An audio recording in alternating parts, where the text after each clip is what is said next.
Good morning, children. This is Suresh, Maths faculty from DAV High School, SDSTPS, AP Genco, Nail Tour. In this video, we are going to discuss concept of frequency distribution tables and graphs. Definition of ungrouped and grouped data. Data can be classified as grouped and ungrouped. Definition of ungrouped data. Data that are not organized or if arranged could only be from highest to lowest or lowest to highest. Next, grouped data are data that are organized and arranged into different classes or categories. Next, definition of class intervals. A set of numerical data that is grouped into several classes and the range of each class is known as class interval. Concept of class intervals. Find the largest and smallest value of the given data and then compute the range. Range means difference between maximum and minimum. Next, select the number of classes desired. This is usually between 5 and 20. Find the class width by dividing the range by the number of classes and rounding up. Pick up a suitable starting point less than or equal to the minimum value. This concept useful to construct the frequency distribution table. Next topic, class limit. Lower limit. The lowest value of the class interval is called lower limit. Upper limit. The highest value of the class interval is called upper limit. Lower class limit are the smallest numbers that can actually belong to the different classes. Example for lower limits for every class interval. Red numbers are indicate lower class limits because the least value of every class interval is called lower limit. Upper class limits are the largest numbers that can actually belong to the different classes. Example for upper class limits. Observe here, red numbers are indicate upper class limits because these red numbers are larger numbers for every class interval. Next topic, class boundaries. The numbers that separate classes without forming gaps between them. The distance from the upper limit of the first class to the lower limit of the second class is 19 minus 18. Difference is 1. Half of this distance is 0.5. So, the first class lower boundary is equal to 7 minus 0.5, that is equal 6.5. Here 6.5 is called lower boundary of the 6.5 and 18.5. Next, first class upper boundary. That means we should add 0.5 for the upper limit, that is 18 plus 0.5 is equal to 18.5.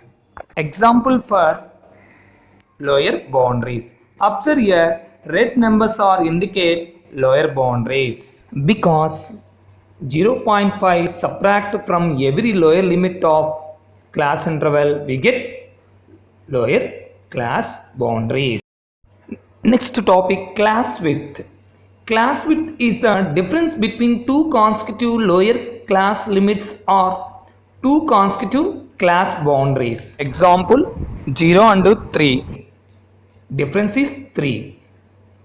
So here the red number is indicate class width of for every class interval. Next to frequency distribution. A frequency distribution is the organization of raw data in table form using classes and frequency. Example for frequency distribution.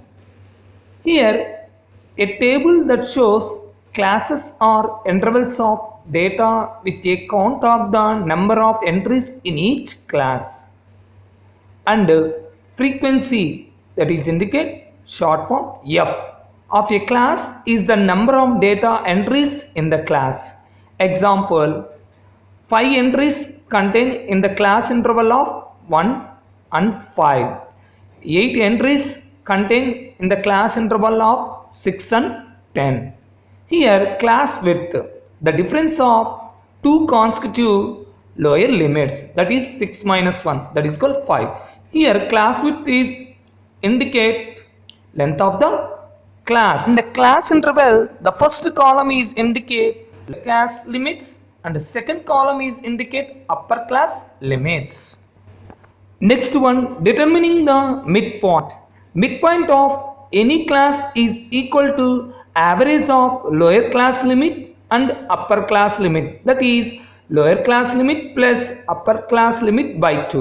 For example, midpoint of class interval 7 and 18 is 7 plus 18 by 2, that is 25 by 2, and convert into decimal form 12.5, and the class is 12 because 19 minus 7 is 12, or 24.5 minus 12.5 is equal to 12.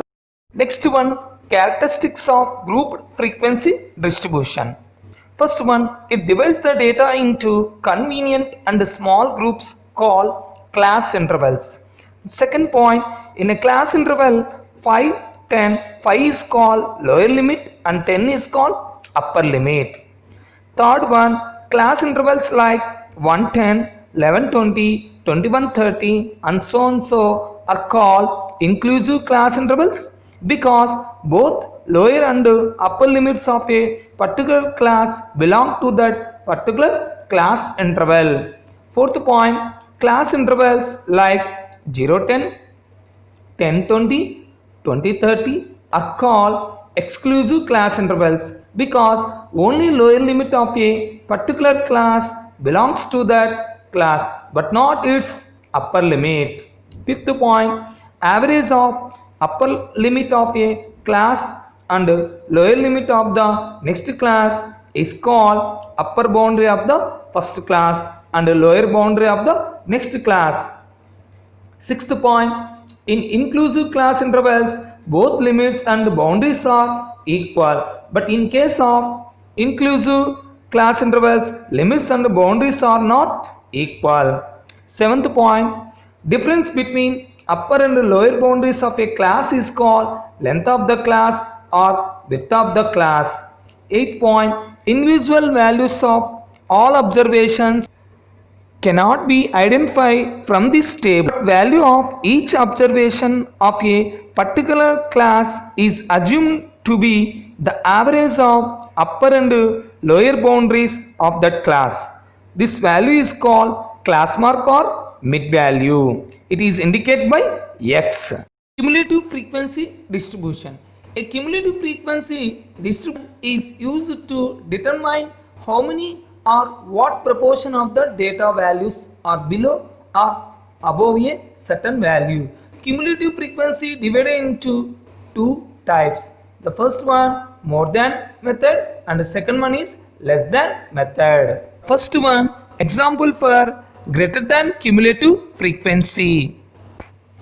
Watch out how we can write these greater than cumulative frequency in the table. First point, frequency in last class interval itself is greater than cumulative frequency of that class. So we have read as it is 4. In the second step, add the frequency of the fourth class interval to the greater than cumulative frequency of the fifth class interval to give the greater than cumulative frequency of the fourth class interval. That is 4 plus 4 we get 8. Third point, successively follow the same procedure to get the remaining greater than cumulative frequencies. And the next one, 8 plus 8, 16. 16 plus 9, 25. 25 plus 5, 30. This method is called greater than cumulative frequency. Second type, than cumulative frequency. Observe the table. In the first step, frequency in first class interval is directly written into less than cumulative frequency, that is 5.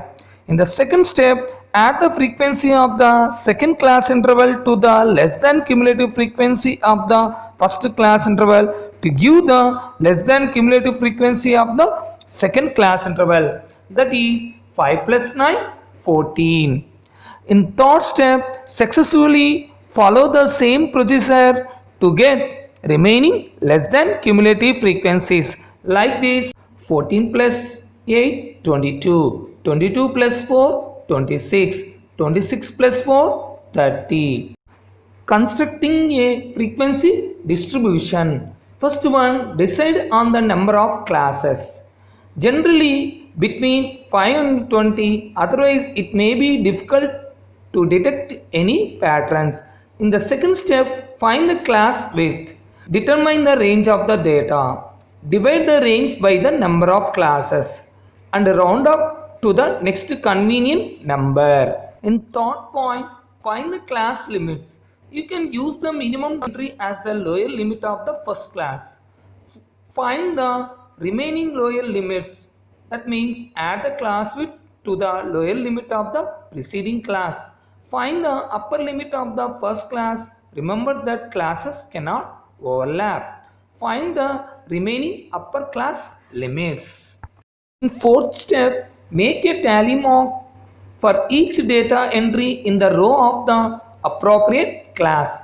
In the fifth point, count the tally marks to find the total frequency F for the each class. Dear children, the home assignment is read the concept one time and thank you.